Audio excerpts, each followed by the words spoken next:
Olá pessoal, tudo bem? Estamos aqui hoje na frente de um silo para falar para vocês sobre o processo de conservação de forragem.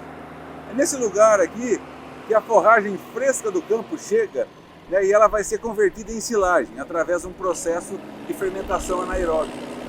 Então uma das coisas que é importante a gente comentar aqui é que um dos itens que é crucial para o processo de conservação é o açúcar, né? É o carboidrato solúvel, que ele vai auxiliar, né, como combustível para a bactéria fazer a fermentação aqui dentro do silo, né? Um outro fato que é extremamente importante que a gente consegue visualizar é que esse trator está expulsando o oxigênio que existe dentro dessa massa para que essa fermentação possa ocorrer, né, de maneira eficiente. Por isso que existem várias formas aí de a gente mensurar a eficiência do processo de conservação. E uma outra forma, né, a hora que a gente vê carboidrato solúvel, que é o açúcar, ausência de oxigênio, tudo isso vai ser importante para a bactéria láctea fermentar e produzir ácido lático, que é o ácido aí importante para preservar esse alimento, né, e é ele que vai ser o grande protagonista da queda do pH. E com isso a gente conserva essa forragem. Uma das coisas interessantes é que dentro desses 4 itens que eu comentei, carboidrato solúvel, anaerobiose, bactéria lática e ácido lático, a gente consegue depois explicar todos os processos que a gente está envolvendo no processo de fazer silagem. Tanto da colheita, compactação, vedação e uso da silagem. Então assim, fiquem atentos aí aos nossos próximos vídeos, que vai ter muita informação também dentro desse assunto. Só que falando aqui do processo de conservação, queria perguntar para o Lucas. Lucas, uma das coisas importantes dentro do processo é falar sobre a capacidade fermentativa. O que seria isso? Bom, Rafael e amigos, a capacidade fermentativa de uma forragem, ela se dá diretamente pelo teor de matéria seca. Por isso que o teor de matéria seca é importante e é o principal parâmetro a ser considerado para fermentação, ou de forragem ou de grãos. Também se dá em função do teor de carboidratos solúveis, que o Rafael acabou de comentar, e de poder tamponante, ou seja, a dificuldade de variar esse pH. E nesse caso, como é uma fermentação ácida, né, a variação do pH para baixo. Então, uma forragem ela é mais fácil de ser fermentada se ela tiver maior conteúdo de matéria seca, maior conteúdo de carboidratos solúveis e menor conteúdo, menor capacidade tampão. Então isso interfere e as diversas forragens têm desafios diferentes para o processo fermentativo ocorrer. Existem forragens que são mais facilmente fermentadas, como silagens de milho, silagens de sorgo, de cana-de-açúcar, né? Essas forragens normalmente são colhidas com teores de matéria seca mais elevados, tem níveis de carboidratos solúveis mais altos e menor capacidade tampão, capacidade de buffer. Capins já tem uma dificuldade maior, né, nessa queda do pH, pela alta umidade, pelo menor conteúdo de carboidrato e o poder tampão um pouquinho mais dificultado.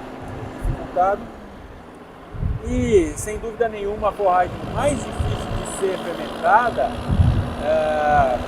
é a leguminosa, né? São as leguminosas que têm alta umidade, baixo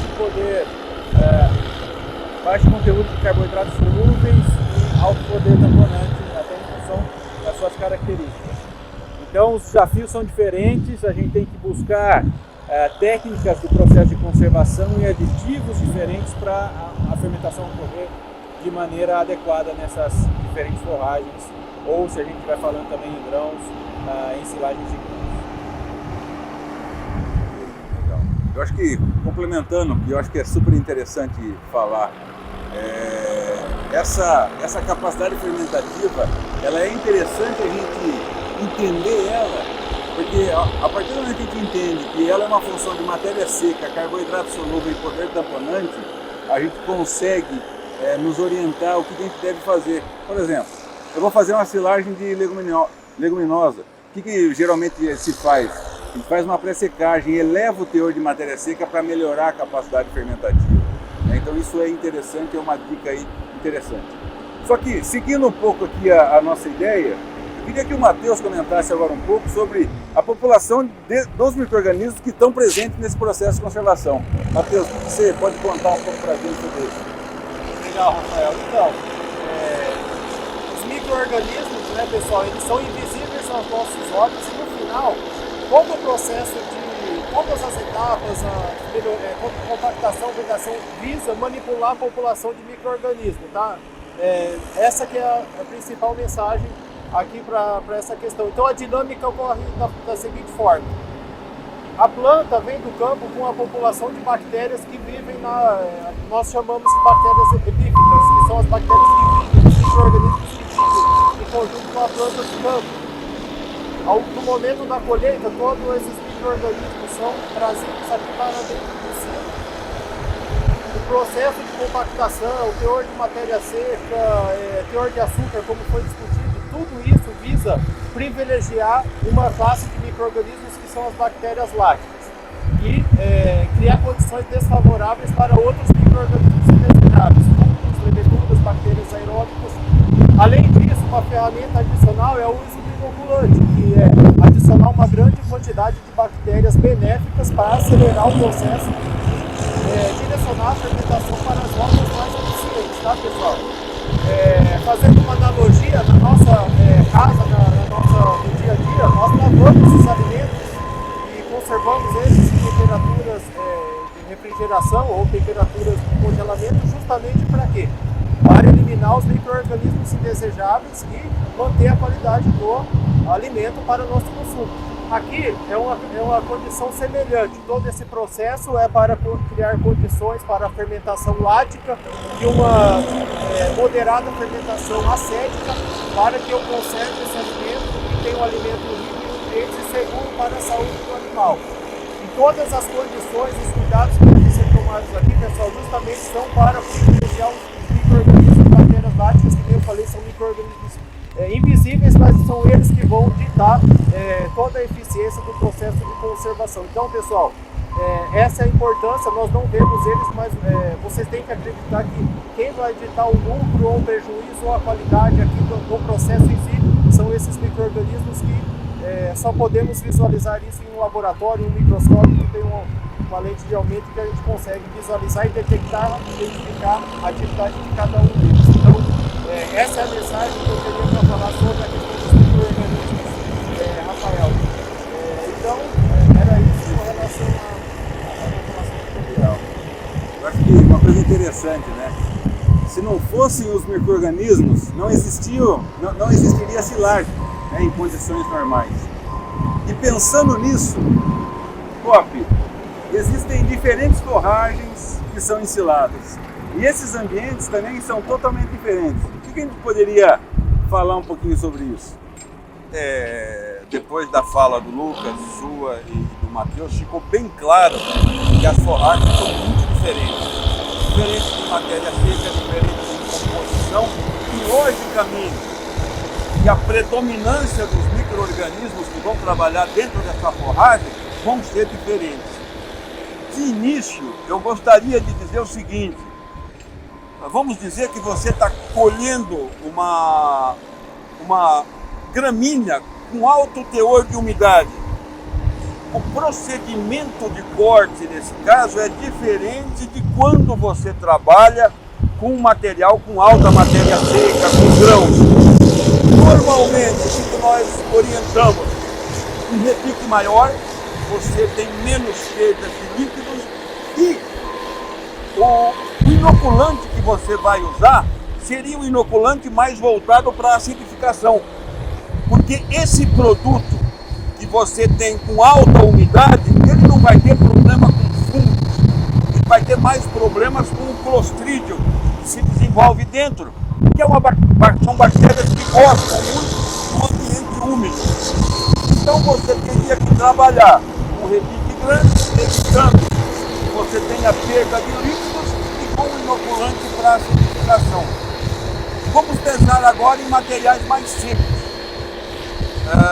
Vamos dizer, materiais de 27 abaixo foram os úmidos, 27 abaixo de matéria seca foram os úmidos que eu citei até agora.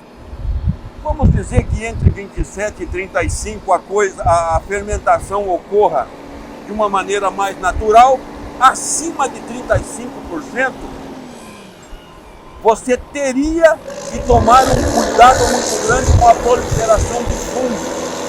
Aí, tamanho de partícula é muito importante. A utilização de inoculantes que possam, durante o consumo dessa silagem, prevenir o desenvolvimento de fungos e leveduras, para que você tenha de início a final um silo com a mesma qualidade.